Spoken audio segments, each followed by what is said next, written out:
change has a reason. Baby, let it come to you.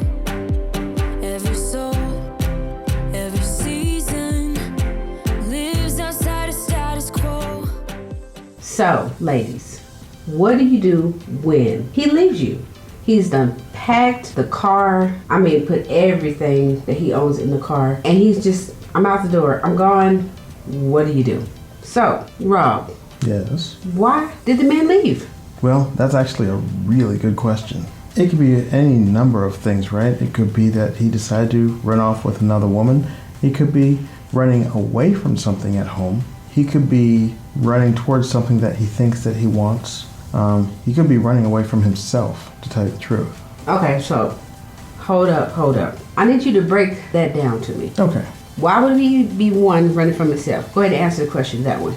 Running from himself. It is possible that in the midst of contentment and happiness, you think that something is going to fall apart.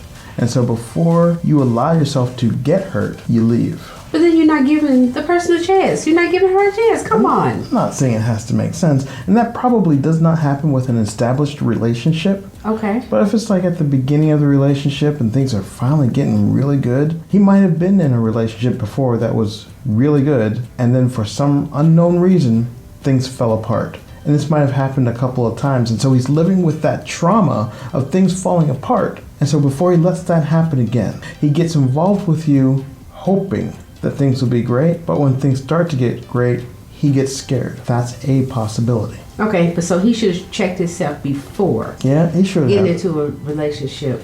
Okay, so that he wouldn't just jump the door. Should have. Okay, oh, I understand. Alrighty. So, can you unpack another one of the questions for me? Well, let's see. Running away from something at home. Yes, that one. That one right there.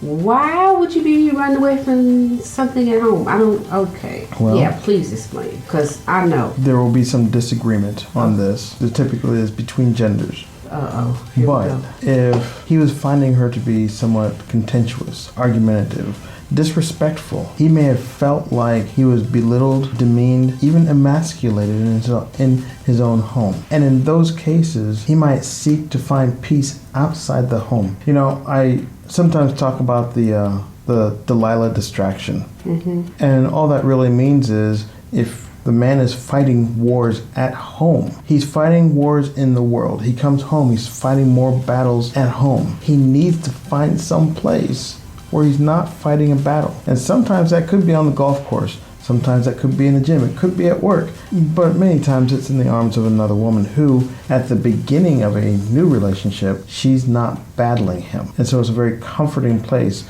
a comforting lap for him to lie his head. Okay, because I was just going to ask you, break it down, because it doesn't always mean when he leaves, he's leaving for another woman. He could be leaving, just like you said, because of the other things. That's true. Okay. Unpack one more for me. Now, running to something, we've talked about the man who wants a trophy wife, the man who objectifies his wife or his girlfriend. And whenever I say that, I don't mean that in a touchy-feely, gropey kind of way. Mm-hmm. I mean that in a, he likes to be seen next to beautiful objects. His shiny sports car, his beautiful motorcycle. But there's also the, hey, I want to be seen next to a beautiful woman all the time. Never minding whether or not she can put together a complete sentence, but as she's beautiful, there's another object that helps me feel value because I'm with something that looks beautiful. But again, I think what we also discussed about that topic is a woman is not going to stay that way forever. And that's why you might see a man who got married when they were young, and as they both grow older, he says, well, she has lost value in my eyes because she has aged like I have. That's what I'm saying. I know so at the end of the day, you're both aging. Yes, but he still likes whether you are a grown adult in the 80s. And with the big hair? Big hair, yeah, whatever you got going on back then. And you got one of those great big old stretched Cadillacs that runs like 2 city blocks. That's how long they are, right? Yeah. But you don't want to be seeing that big old green Cadillac today. Okay. So I'm gonna put that Cadillac in the garage. So then you can upgrade. I still like having it, but I'm gonna go get myself a Porsche. So you're upgrading.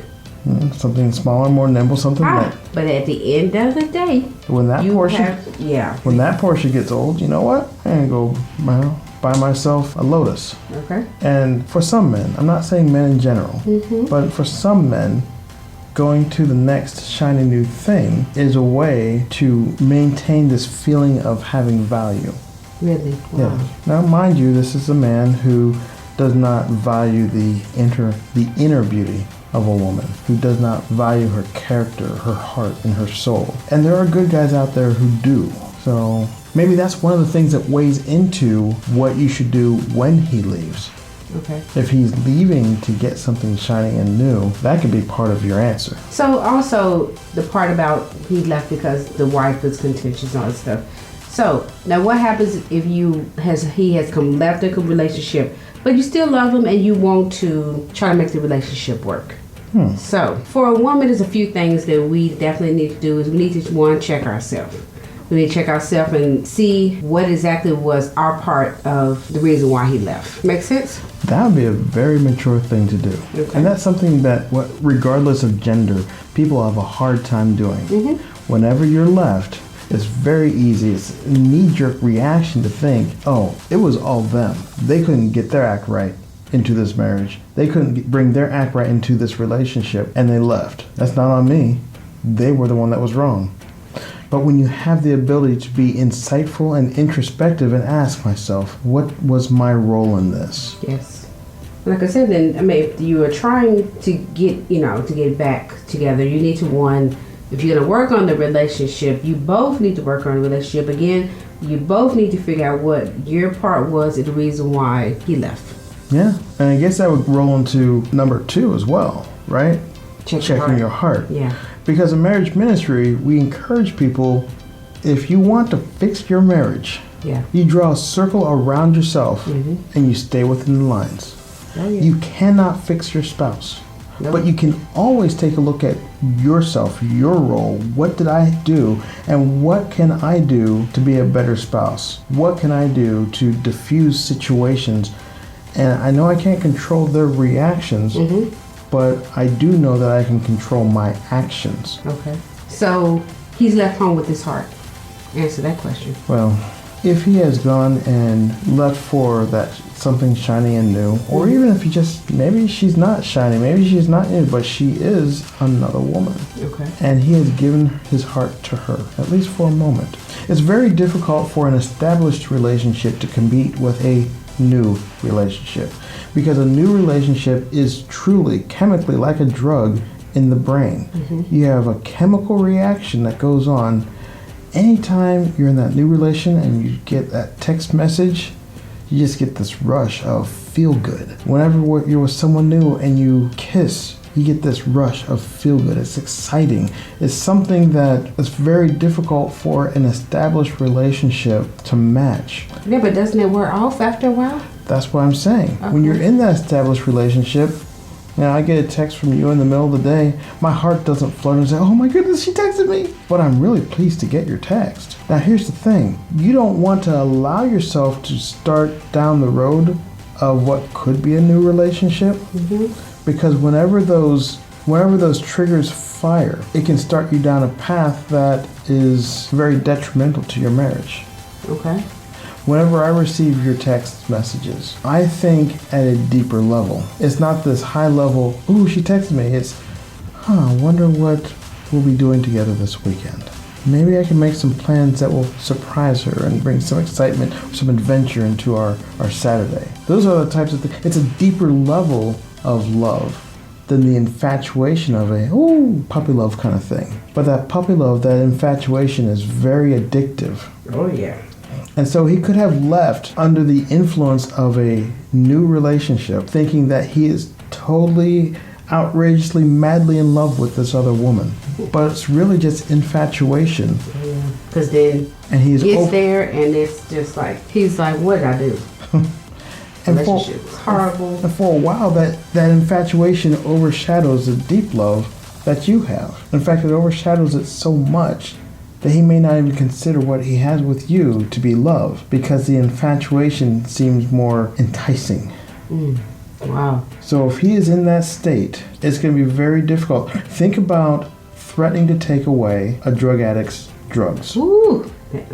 They will Try to kill you. they'll slash you. Yeah. They will shoot you. They'll do whatever they can to hold on to their drug if they're addicted to it. Oh, yeah. And at the beginning of a new relationship, they are addicted to that new relationship. Wow. So, does he still have the heart for God? And that's the big thing. Yeah. And it's a these two huge things thing. could be in contention with each other. Okay. You know, on one hand, he's high on this love for this other woman that he's not married to, Okay. which means that he is committing adultery in the eyes of God. Oh, he is. But if he has that heart for God, then that adultery should hurt him more than it hurts you, because you're trying to live a godly life. And if he truly has that heart for God, Yeah. it's one of those things. You know, a lot of times we take a look at King David in the Bible. Yes. And we think, wow, he had such a heart for God. He was such a God, one of the most godly men in all the Bible. But you know what? He sinned. Yeah, he sinned greatly at times. And he even had someone else have to call him out on it. But After all that, whenever he was called out on it, what did he do? He repented and he begged God, please don't take me out of relationship with you. Yep. Yeah, I know I did wrong. I know I did wrong. And I know I'm going to have to be punished and pay for this wrongdoing. And he was. But if he has the heart for God, he will turn away from the occasional sin. If the man who has left you for another woman, even in infatuation, if he's recalled, if someone calls him out and says, this is wrong, in the eyes of the God that you claim to love, this is wrong. If he has the ability to turn away and come back to his godly marriage and repent, okay, he's got the heart for God. You have a chance to work this through. Okay, so we talked about you want him back, but he abandoned you. He cheated. And so what do you do? Well, another thing would be to ask yourself, do you want him back? Yeah, there's that. Now think about it. He has abandoned you. Okay. He has torn down the marriage, and in the process of doing so, he was probably cheating.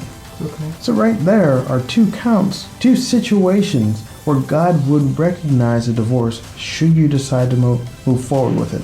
Now, a lot of people have the misconception that, hey, if my husband cheats, then we're divorced. No, it's not just an automatic, hey, we're divorced because you did this. We're divorced because you left me. No, it's worded such that if there was sexual immorality, then God will recognize a divorce if you move forward with it. But it's not a requirement for you to. God would prefer that you not do that. But you kind of have a choice at this point. So taking him back is a choice. Taking him back is a choice, a godly choice, and I would even say that you do need to renew your covenant vows. Oh yeah. In some way. Oh no, because when you come back, if it is meant for y'all to come back, you have to come back anew. It has to be a new relationship. Born again marriage. Born again marriage. That's good, honey. Well, the thing is, not only is taking him back a choice, then you have to decide, well, how am I going to make that choice? Yeah. Was it a supportive relationship? Take the infidelity, set that aside for a moment. Put the cheating aside for a moment. Put aside the fact that he left. When he is there, is it a loving relationship? Yeah. Are you able to act in godly ways? Because there are some people who will bring the evil spirits out of you. I've seen it. And there are times when, although your heart is with this person, spiritually you just don't mesh up together. There's just no alignment there. You might be on different missions. You may have a calling on your life that he does not support and doesn't want to have any part of. And vice versa. He might have things that he's doing in his life that they may not be ungodly from an infidelity standpoint, but you just cannot get on board with it. As you take a look at all these, how does he treat you? How does he treat your children? How does he treat your friends? How does he manage the household in terms of finances and whatnot? Take a look at all those things. Is this a marriage? Is this a relationship that you want to be in for life? Now, if it is, and he does have a heart for God, hold on to that. Fight for that. He may be slightly under the influence for now, but if we can break him from that spell, it sounds like there could be a wonderful relationship there. Under the influence. Under the influence of infatuation. Wow. Because you see, somewhere along the way, in every marriage. You have to determine whether or not you're going to serve God in marriage, or if you're going to serve yourself. When one or both partners decide that they're going to do their own thing, if they decide that they're going to be self-serving, the marriage takes a turn for the worse. And when one or more partners refuse to be what God made them to be in their marriage, the marriage is effectively over. Divorce then comes soon after, and it's always ugly. So, maybe, just maybe, the solution to all these divorces is for God's people to never forget who they serve in their marriages. Ooh, say that again. One more time. Go ahead, honey. Yeah, a marriage has never ended in divorce where both partners seek to serve God, where both partners view their bodies as belonging to their spouse, and both partners put themselves in submission to God's plan in their lives. Not a single one. God never commands divorce. He just recognizes it under the circumstances that we talked about. And to whom does he permit it? Well, when you get right down to it, he permits it. He recognizes it when people are bent on their own selfish will and not bent on serving him faithfully. And you know why? Why? Because those aren't his children. What children are they?